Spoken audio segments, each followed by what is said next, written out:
Tássia Rabelo. Muito prazer, obrigada por você estar aqui com a gente, ter aceito o nosso convite, Tássia, cientista política, professora da Federal da Paraíba. Azenha, a vinda da Tássia aqui caiu como uma luva, porque hoje a gente falou dos ataques à Sâmia, lá na CPI do MST, a gente está falando do tratamento a outras deputadas, como a Jandira, a própria Zambelli, neste momento, né? E a Tássia, ela trabalha e pesquisa justamente esse tema, está acompanhando aquela perseguição que existe hoje a 6 deputadas. Até vou pedir o Gui para colocar, Gui, eu mandei uma imagem com as 6 parlamentares mulheres que estão, essas aí. Bom, vamos ver se a gente lembra os nomes de todas. Está aqui a deputada Érica Cocai, está a Talíria, está a Sâmia, está a Fernanda Melchiona. Essa é a Célia Chacriabá. Eu acho que é a Célia, né? Chacriabá. Eu não sei o nome da última. Érica Cocai. Ana Cardoso. Isso. Bom, vou deixar você falar um olá aí para a gente, Tássia, e depois nós vamos te encher de perguntas. Olá, gente, boa tarde. Quero agradecer o convite aí à Ana, ao Azenha e à Fórum. É uma grande satisfação estar aqui com vocês. Muito bem. Nos conte sobre a sua pesquisa. Vou colocar na tela uma outra imagem, Gui, de uma matéria que saiu, se eu não me engano, no Globo, que cita a pesquisa da Tássia. Isso, espaço desigual, ritmo de ações e ausência em cargos expõe desequilíbrio contra mulheres na Câmara. É isso, sua pesquisa é citada nessa matéria, inclusive vou dar o crédito aqui, quem me mostrou isso foi a deputada Maria do Rosário. Falou, olha, Ana, está tendo uma pesquisa super interessante, a Tássia nessa matéria, por isso a gente também foi atrás para tentar te entrevistar e conseguimos. Então, na verdade, eu estudo o Conselho de Ética da Câmara desde 2018. Eu trabalhei na Câmara entre 2014 e 2017, e depois, quando eu me tornei professora, né, eu pensei, bem, eu tive uma experiência tão potente nesse lugar que, para mim, foi o lugar mais machista que eu tive na minha vida. Eu já trabalhei em governo, ONG, universidade, privada, pública, e eu nunca senti um machismo tão estruturante. Claro que o machismo é estruturante na nossa sociedade, né? Mas num espaço de trabalho de maneira tão presente quanto na Câmara. Vai da servidora da terceirizada até as parlamentares, né? A gente já recebi denúncia, por exemplo, de meninas, estudantes de graduação que vão para a Câmara em estágio de visita e são assediadas por assessores de parlamentares, por parlamentares dentro de plenário. Então, é algo realmente muito disseminado, e eu comecei a querer entender o que acontecia aqui dentro. E aí eu fui olhar para o Conselho de Ética e Decoro da Câmara, isso lá em 2018. O COETIC, ele foi criado em 2001. Então, eu peguei todos os casos que chegaram, todas as representações que chegaram até esse conselho para poder analisar se chegavam pedidos, né, relacionados a ações machistas. À época, a gente ainda não tinha de maneira tão disseminada a terminologia de violência política de gênero. Eu só encontrei um trabalho no Brasil, que era da professora Flávia Biroli, da UNB, à época, então era um tema quase inexistente, né? As mulheres sofriam essa violência, mas isso ainda não era nomeado, né? E aí eu fui olhar se chegavam casos, denúncias de mulheres no Conselho de Ética. A primeira denúncia, ela é de 2014, denúncias relacionadas ao que hoje a gente chama de violência política de gênero, o que não significa nem de longe dizer que entre 2001 e 2014 não existiam casos como esse na Câmara, né? Então são outros, só isso em si já nos dá vários indicativos, né? E aí eu analisei tudo que chegou entre 2014 e 2018, né, quer dizer, desde 2001, e percebi que nenhum dos casos que foram categorizados como de violência política de gênero, houve uma punição. A grande maioria foi arquivado, e aí vocês mencionaram aí a deputada Jandira. A deputada Jandira, ela sofreu uma agressão em plenário, e eu posso dizer que ela sofreu uma agressão porque tem imagens, câmeras, né, não tem o que discutir em relação a isso.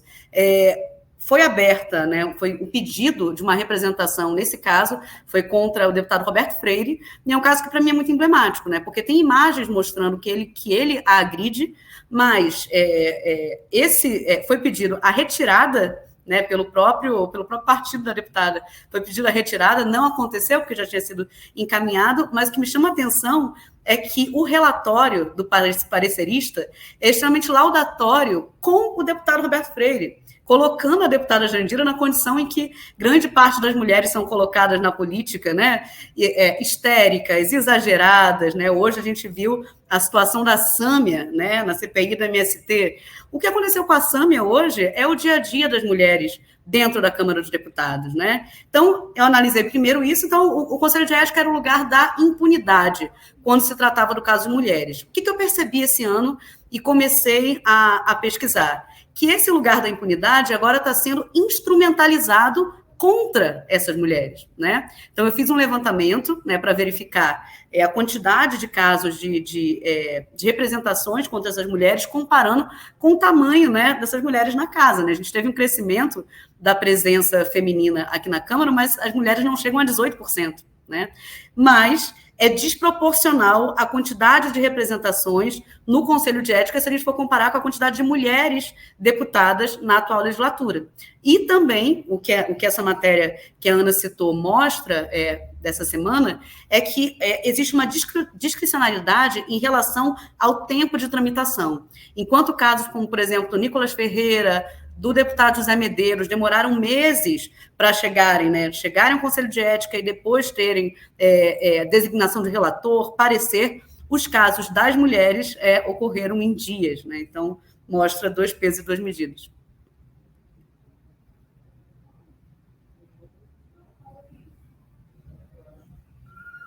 Eu estava vendo aqui o caso, o Roberto Freire se retratou, né, Tássia? Mas aí o Fraga, aquele deputado Fraga, depois disse que mulher que agride como mulher deveria apanhar como homem, sobre o caso da Jandira. Absurdo, né? Completamente absurdo. E eu queria lhe fazer uma pergunta, Tássia, eu não sei se está na sua área de estudo ou não, mas nós tivemos todas aquelas ações no sentido de aumentar a representatividade das mulheres na política brasileira, as cotas dentro dos partidos, mas parece que isso virou um objeto de uma grande fraude, não é verdade? Tem uma coisa que os partidos são bons, e isso não é particularidade do Brasil, é encontrar formas de burlar qualquer tipo de intervenção externa que seja contrária aos interesses das suas direções, né? E a história das cotas de gênero no Brasil é basicamente a história dos partidos criando formas de burlá-la, né? Então, a primeira legislação nacional de cotas de gênero ela é de 97, então, assim, muito tempo. Então, a gente tem uma questão que é estruturante, que é relativa ao nosso sistema eleitoral, né? A nossa vizinha, aí, a Argentina, também criou cotas de gênero no mesmo período que o Brasil, mas lá a lista é fechada. Então, eles estabeleceram o seguinte, né? Primeiro, você tem as cotas e você tem um ordenamento no qual, nos 3 primeiros lugares da lista, você precisa ter um gênero diferente. Como, mesmo num país, mesmo no Brasil, né, que é muito fragmentado, é difícil um partido não eleger 3 pessoas, pelo menos, você acaba, de certa maneira, forçando, né, que você tenha aí pelo menos 30% de mulheres. E a Argentina teve um sucesso estrondoso, né, com as suas cotas, né, hoje passa de 40% de mulheres, né? Então, tem um problema do sistema eleitoral, né? A conjugação de cotas num sistema de lista aberta, que quem ordena é o eleitorado e não o partido. Então, essa é uma questão, mas o fundamental, na minha avaliação, não passa apenas por isso, né? A gente tinha, no começo, estava estabelecido reserva de vaga. A lei dizia que era reserva de vagas. Qual foi o entendimento dos partidos? Se é para reservar, eu não preciso colocar mulheres. Basta pegar o total de candidaturas que um partido pode lançar, né, que pode ser 100% do número de cargos em disputa, e quando existia coligação proporcional, 150%. Então, eu reservo 30% desse total e pronto, problema resolvido. Aí, em 2009, vejam, bastante tempo depois, 2009, a legislação mudou, né, uma mini reforma eleitoral, estabelecendo, não é reservar, é preencher, mudou esse termo. Bem, agora preencher. Então, o que a gente vai fazer agora que está dizendo que é para preencher, né? Laranjas, né? Então, você coloca candidaturas fictícias, né, para poder cumprir a regra. E olha, na verdade, assim, isso alguns partidos, né, outros seguiram não preenchendo os 30% durante muito tempo, porque, de outro lado, no judiciário, a impunidade também seguia, né, depois de um tempo, e aí a gente tem que, de fato, fazer o registro aqui, depois de um tempo, essa impunidade ela começou a ser enfrentada. A gente já tem muitos casos. Eu sou professora da Universidade Federal da Paraíba, e teve uma cidade no ano passado em que toda a Câmara de Vereadores foi cassada, porque só tinha um partido na Câmara, e foi descoberto, né, um esquema de laranjas, e toda a Câmara foi cassada, teve que convocar novas eleições. Então, tem um enfrentamento do judiciário a essa impunidade. Mas, enquanto não tinha, os partidos simplesmente não colocavam as mulheres nas listas ou colocavam laranjas. O que a gente teve recentemente que começou a mudar esse cenário, né?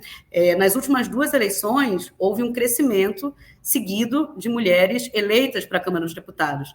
O que mudou, de maneira mais precisa, foi que agora as mulheres têm financiamento, né? Uma decisão do Supremo em 2018, né, e do Tribunal Superior Eleitoral, que depois foi incorporada à legislação brasileira, de que, se as cotas são de 30% para o preenchimento de vagas nas listas, faz sentido que essas mulheres tenham o correspondente, né, da sua presença nas listas em recursos, né? Então, isso já teve um impacto grande na eleição de mulheres. Ô, Tássia, você falou 40% de representação feminina no parlamento da Argentina, né? Mais de 40%. Posso até conferir aqui. Você tem uma comparação com outros países para dar uma ideia para o nosso público? Bolívia, Colômbia, né, Tássia? Tenho. Eu brinco que, assim, as pessoas têm no imaginário, né, de que só na Escandinávia que as mulheres, que você tem uma grande participação, direitos das mulheres e tal. Não, o Brasil ele não passa vergonha em relação à Escandinávia, ele passa vergonha em termos de representatividade feminina com os nossos vizinhos. Bolívia tem paridade de gênero, México, o Chile teve um processo constituinte também com paridade de gênero. A América Latina, na verdade, ela é o continente com a maior presença de mulheres nos legislativos nacionais, né? Então, de fato, a situação do Brasil, que está entre os últimos do mundo, né, próximo, assim, só se equipara, no caso da América do Sul, particularmente, com o Paraguai, né, que também tem uma representatividade muito baixa. Eu estava olhando na última eleição Colômbia, não lembro a porcentagem, mas eu vi que cresceu também bastante na Colômbia. O Brasil é praticamente lanterninha, né? Na América do Sul, na América Latina, Cuba, vários países têm grande parte já hoje, pelo menos quase metade, até um pouco mais da metade no parlamento. O Brasil ainda não bateu nem nos 20%, né? Nem chegamos a cresceu nas 2 últimas eleições, a gente ficou em 10%. 30% do fundo eleitoral. Agora, Tássia, eu queria te perguntar o seguinte, para mim é um privilégio, uma alegria poder te entrevistar, porque eu também sou pesquisadora dessa área, trabalhei na Câmara também entre 2014 e o ano passado, inclusive o estágio visita, que vem os jovens universitários de todo o Brasil. Eles têm uma série de aulas ao longo da semana na Câmara. Eu dava uma aula que era do ingresso das mulheres na política, das mulheres brasileiras na política, e era uma das aulas que mais dava assim, confusão entre a galera, assim, eles eram muitos, e realmente houve casos de assédio a essas jovens que fizeram parte do estágio visita, jovens universitárias que estavam indo visitar a Câmara e o Senado, né, visitavam principalmente ali o espaço da Câmara. Eu queria te perguntar por que essas 6 parlamentares, que nós colocamos aqui a imagem, talvez se eu conseguir colocar novamente, por que essas 6 parlamentares hoje estão enfrentando um processo no Conselho de Ética? Do que elas são acusadas exatamente? Bem, todos devem lembrar da votação do marco temporal, né, que aconteceu aqui na Câmara. Bem, é um processo que é um grande retrocesso, se aprovado, será um grande retrocesso, né, para os povos indígenas, ou seja, um grande retrocesso para todos nós, né, para o Brasil enquanto nação, e gerou muita revolta, né? O marco temporal está aqui na Câmara, eu não me lembro exatamente o ano, mas é mais de uma década, né, tramitando aqui. tem um processo em debate no STF, né? Então, é um sombreamento aqui também, e gerou muita revolta que tenha sido colocado na pauta, da maneira como foi, de maneira assodada, né, em relação ao debate, não a tramitação dele, mas em relação ao debate nessa legislatura. E o marco temporal foi aprovado, né, também é de conhecimento de todos o tamanho, né, gigantesco que a bancada ruralista tem na Câmara dos Deputados, e esse é um projeto de grande interesse dessa bancada, e essas mulheres se posicionaram contrárias de maneira enfática. A gente está falando de um espaço de luta política, em que claro que não deve ser permitido que as pessoas se ataquem, que se crie um ambiente que, inclusive, tem sido bem recorrente, né, no âmbito da Câmara, né, beligerante, mas um ambiente de luta política, e essas mulheres se colocaram de maneira muito firme contra o marco temporal. Dentre essas mulheres, 2 são mulheres de origem indígena, a Célia Chacriabá e a Juliana Cardoso. E elas chamaram, e elas se colocando, falaram que os parlamentares que estavam votando essa matéria tinham sangue nas mãos, sangue dos indígenas, né? E chamaram os parlamentares, né, de assassinos porque estavam votando contra os povos indígenas, né? A gente sabe que, mais uma vez, na luta política e num debate muito acalorado, enfim. Isso aconteceu aqui na Câmara, né? Numa madrugada. Logo em seguida, a deputada Juliana Cardoso, do PT de São Paulo, sofreu uma representação do Partido Progressista em relação a essa fala na votação no marco temporal. Em seguida, o Partido Liberal fez algo que é nada usual na Câmara dos Deputados, que é uma representação coletiva.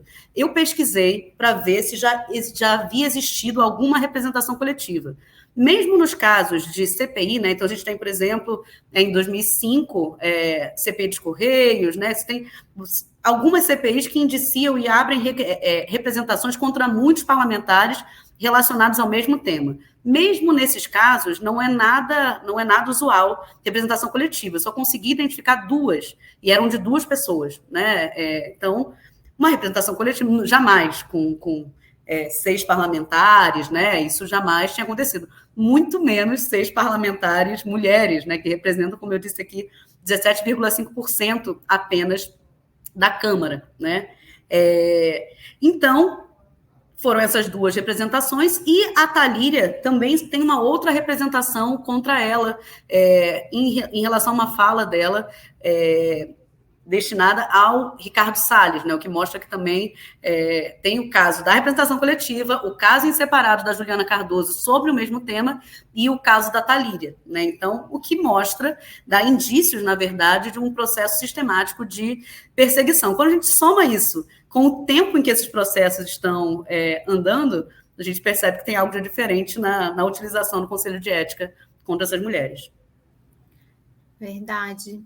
Olha, gente, antes da gente avançar aqui nas últimas perguntas com a Tássia, não saiam da nossa live hoje, que daqui a pouco vai ter Silvio Tendler, né, Azenha? Parece que o pessoal... Pois Tássia, se você tiver tempo também, vamos continuar depois que acabar a sua entrevista. Silvio Tendler no Fórum Sindical com a Maria Fro, numa entrevista, aí o card... Cinema e Soberania, com o Pablo Vilaça, Teseu Bezerra e a apresentação dessa minha queridíssima Maria Fro. É isso, gente. Fique ligada. Que a hora que acabar... E amanhã, povo da Bahia, amanhã, Ana Prestes. Em Itabuna, né? Itabuna, vou estar amanhã em Itabuna. E depois em Itabuna, para o lançamento de 2 livros. Então, vocês que estão aí por perto de Itabuna, não deixem de comparecer amanhã. É verdade. Tá, você sabe que um dos meus livros é sobre os 100 anos da luta das mulheres pelo voto no Brasil. Não sei se você conhece esse livro, mas fiz com várias parceiras.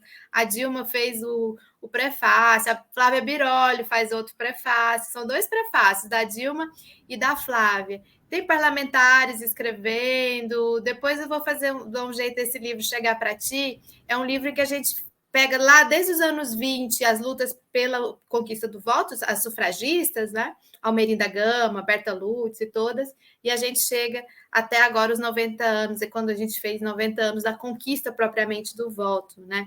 Das mulheres. Então tem tudo a ver também com as suas pesquisas. Eu queria mostrar aqui para a nossa audiência uma coisa que eu também sempre mostrava para as meninas lá, meninas e meninos do estágio visita. Vamos ver se o Gui coloca, que o Senado, nosso plenário, só foi ter um banheiro feminino em 2015 para 2016.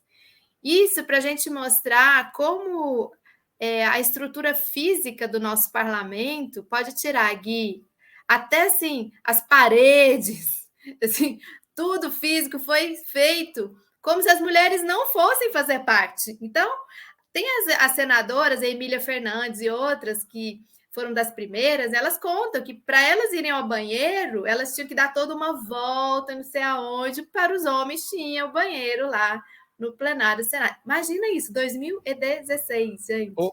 Ana, e aí eu estava, enquanto a gente conversava, olhando um estudo da ONU, o que bota aí o quadro, só para reforçar o que a Tássia vinha falando.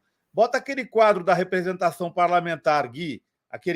Isso é a ONU 2023. Olha lá, Tássia. Ruanda, 61%, Cuba, 53%.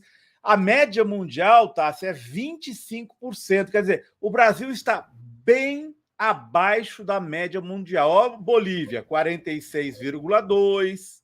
Costa Rica, 47,4%. Emirados Árabes, doido isso, não, Tássia? África do Sul, né?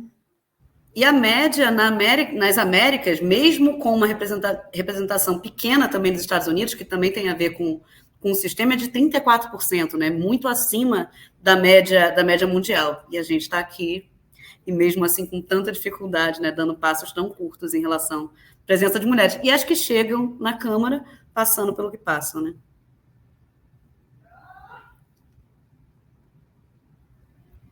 A gente não comentou aqui, mas uma coisa que assim, eu presenciei, você, todos nós que frequentamos a Câmara e o Senado, a questão da maternidade, né? Então, você não tem trocador, você praticamente não tem banheiro na Câmara com trocador. Não tem no plenário.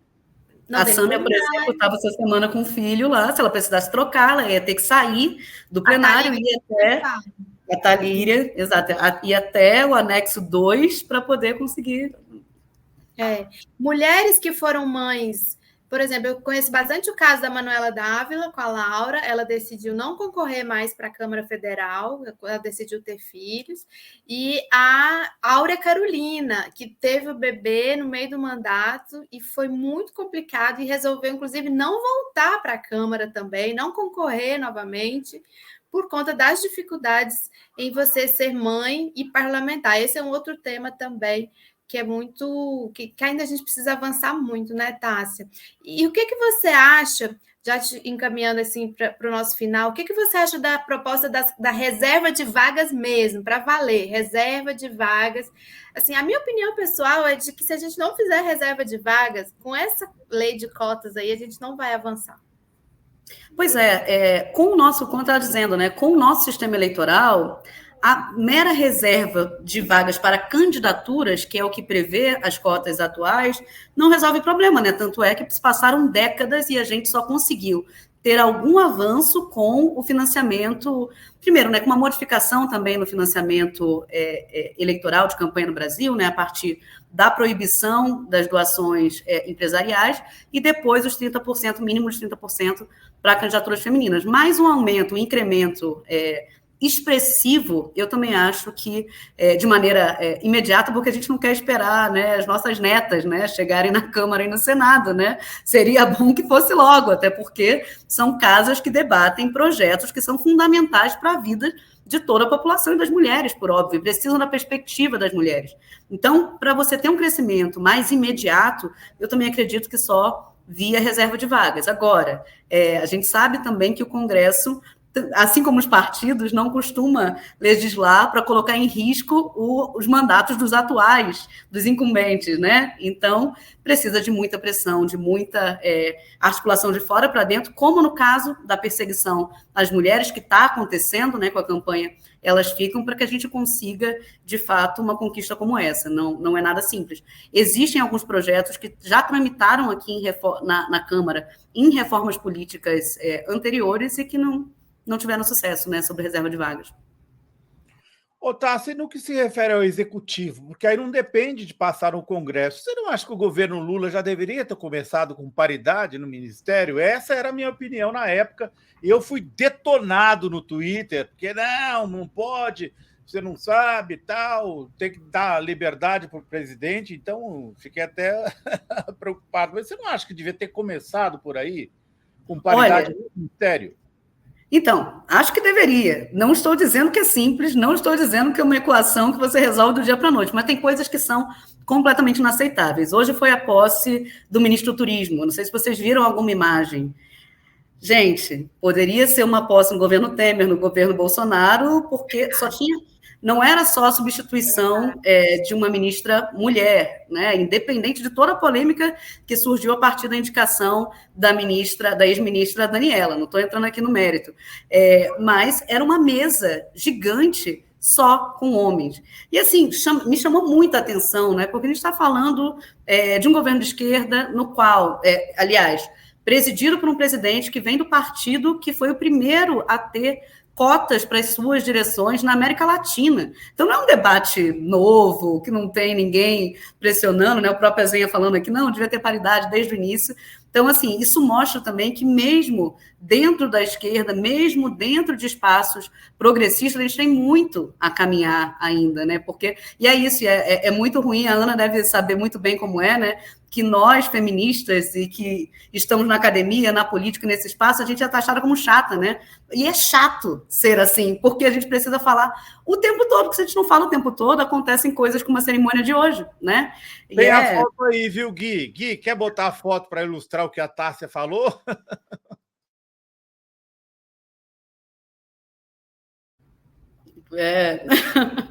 Inacreditável. E eu estava acompanhando que eu não vi a cerimônia, mas estava acompanhando que a própria Daniela também, como ministra cessante, não foi muito valorizado o papel dela também. Olha aí, só homens nessa foto. Tem uma que eles estão todos sentados, ainda tem mais, né? Aí aparecem mais homens. É impressionante. A política é muito hostil às mulheres, gente. O povo não tem noção, é muito, muito. Tristeza. Tássia, muito obrigada, né, Azenha? A gente poderia continuar aqui. Sensacional a entrevista da Tássia. Espero que a gente tenha cortes dessa entrevista da Tássia. Tivemos ótimas entrevistas hoje, de novo, hein, Ana Prestes? Com certeza. Não? Muito bom, Tássia. Muitos comentários. Depois, se você voltar no link no YouTube, a gente não conseguiu colocar todos os comentários, mas muita gente discutindo essa questão de reserva de vagas, de cotas, comentários sobre como é o Congresso. O Fred falou, historicamente, o Congresso brasileiro teve no máximo 30% de partidos progressistas e de esquerda, e como isso também pode ter a ver com o lugar, né, das mulheres. O Silvio Monteiro... As mulheres trabalham... Tem uma opinião polêmica que as mulheres trabalham melhor nos bastidores. Nas forças, deve ser, não sei se é Forças Armadas, há um reconhecimento tácito que a esposa tem sempre uma estrela a mais que o general. Mas não é o general, né? Entendi. Bastante. De como ainda é a mentalidade de muitas pessoas. Bom, vários comentários aqui para ti, elogiando também a sua entrevista, falando que a violência machista na Câmara Municipal de São Paulo é fortíssima. A gente também observa isso nas câmaras municipais e nos legislativos estaduais, né, Tássia? Então é isso, parabéns pelo seu trabalho. A gente observa isso nos movimentos sociais, nos partidos, muito disseminado, de fato. É verdade. Um abraço bem grande para ti E aí a gente espera poder contar contigo aqui mais para frente de novo. Claro. Tchau, gente. Obrigada. Tchau. Tchau.